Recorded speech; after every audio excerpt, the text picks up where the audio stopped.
Good morning, all of you. Now, in the last lecture, we have discussed about mean. There are basically mean means the average. There are basically three methods. One is the direct method, second is the shortcut method, and third is the step deviation method. So we'll do one question of each from each method. The first is the direct method, in which suppose xi and fi, these two things will be given to you. Xi are 4, 6, 9, 10, 15. Frequencies are 5, 10, 10, 7, 8. Now what you'll do, you'll first find out their product, fi xi, in direct method. 5 4s are 20, 6 10s are 60, 9 10s are 90, then 70, and then 120. Now take their sum. Sigma fi xi, sigma means sum, summation. The sigma means sum. Their sum is coming 360. Then find the sum of frequencies, that is sigma fi, it is coming 40. So the formula for mean in direct method, x bar, mean is denoted by x bar. Sigma fi xi upon sigma fi, that is 360 upon 40, that is 9. Now based on this, we'll do a different type of question. In this question, mean is given. The mean of this distribution is given, and we have to find the value of unknown p. Now p is unknown here. So fi xi are given 2, 3, then 4, 2, 6, 3, 10, 1, and this. So first we'll multiply them. Fi xi 6, 8, 18, 10. Now when you multiply 2 by p plus 5, it will be 2p plus 10. Huh? Find their sum. 2p will come as it is. 10, 10, 18, 8, 6. 52 will come. Sigma fi is 11. Formula you know. X bar. Sigma fi xi upon sigma fi. Sigma fi xi is 2p plus 52 and sigma fi is 11. On cross multiplying, 66 equal to 2p plus 52, so p will come 7.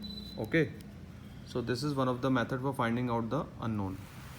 Now second comes the shortcut method. Now basically this method is applicable to those where the calculation will become difficult if we do it by the direct method, because here the values of xi are large, very large values.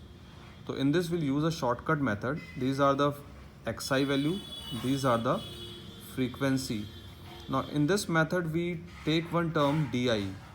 Now di is called the deviation. It is called the deviation. So how to locate the value for di? It is the middle value of xi.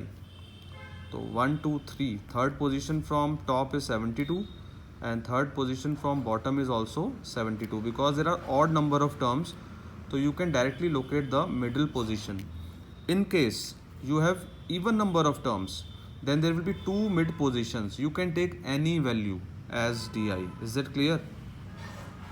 For odd number, there will be exactly one mid value, middle term. But when their number of entries are even, तो आपको दो mid values मिलेंगी. You can take any of them. So here I will take the value of A. A is called, first we'll find out the deviation. A is called the assumed mean. A is called assumed mean.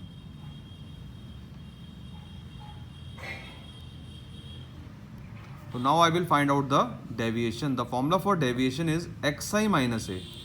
A is called the assumed mean. Deviation we will find out now. So formula is xi minus A. So what is xi? 67 minus 72 minus 5. 70 minus 72 minus 2. 72 minus 72 0. Then 73 minus 72 1.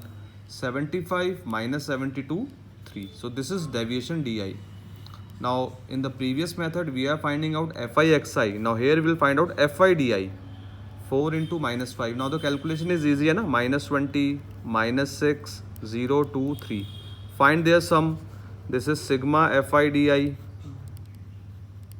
This is minus 21 and this is sigma fi 21. Now the formula for mean is, for shortcut method, A plus sigma fi di upon sigma fi. So A is 72, sigma fi di is minus 21 and sigma fi is 12.